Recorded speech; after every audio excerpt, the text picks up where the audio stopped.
clicked on the channel, pick from scene, add my new channel, and I've got a new morph target that I can now ramp up and down. Going back up the stack, you can see that it's actually worked. I can go back down to the morpher. I have show end result on it. It'll actually show me the character in its actual place, because where skin is deformed it to, and my morph channel actually opens. Close the mouth. Morpher always has to be below skin in any situation that you're using it, or else it'll actually morph the character back to its base pose.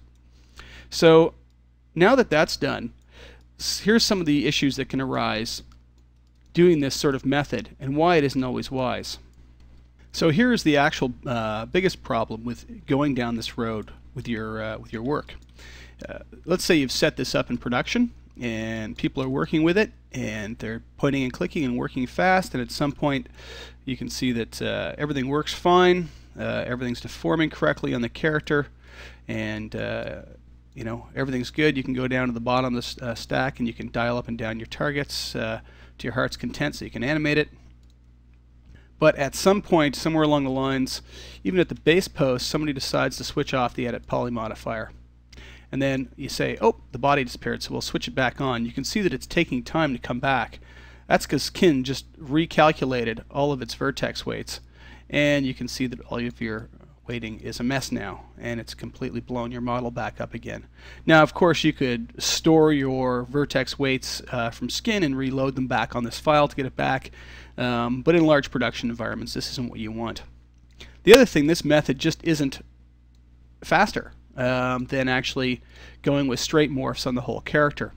I'll show you some examples in a second of file sizes and how it doesn't actually differ and why it doesn't differ. One of the things that's having to happen in this stack now is when you go down to the bottom of the stack and dial up the morph targets, if you're doing it at some point in the animation where the character is animated and he's actually in a pose, and you have to have show end result on, what's happening to the target is that you're dialing up this target, which is then being passed up to an edit poly, which is attaching the body in, welding the neck together, and then it's going up and skinning it. So you can see that there's a lot going on in that stack, just having that edit poly in there. For that reason, I don't know if you can notice it with here, but if I dial up and down a morph target, it's exceptionally slow to do unless I actually turn off the show end result.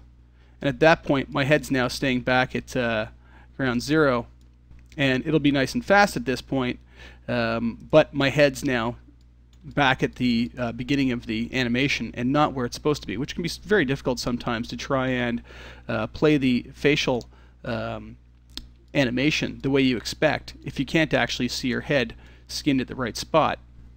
And like I said, if at any point in time you decide, well, hey, what I'll do is I'll just leave the skin on, I'll leave the show end result on, but I will turn off edit poly, well, that doesn't really work either, because at that point you've just blown up your weights and you'd have to reload your weights each time. I guess it could be automated somehow, so every time it goes to render it reloaded the weights in the character, but I don't think I'd want to be doing that in production. Let's take a look at some file sizes quickly here. Just so you can see them, what we have is a bunch of files I'm currently working on. I haven't broken them up. The current file that I just worked on, the initial one that has the target in it, and the original head, I've deleted everything else out of the scene, so the entire rig is gone, skin is gone off the character, it's just the actual objects, is 1.6 megs for the current file we're working on. After deleting the target out of the scene, so there's no target in the scene, and having it added into the morph modifier and only animating the lips a bit, I get 1.4 megs approximately.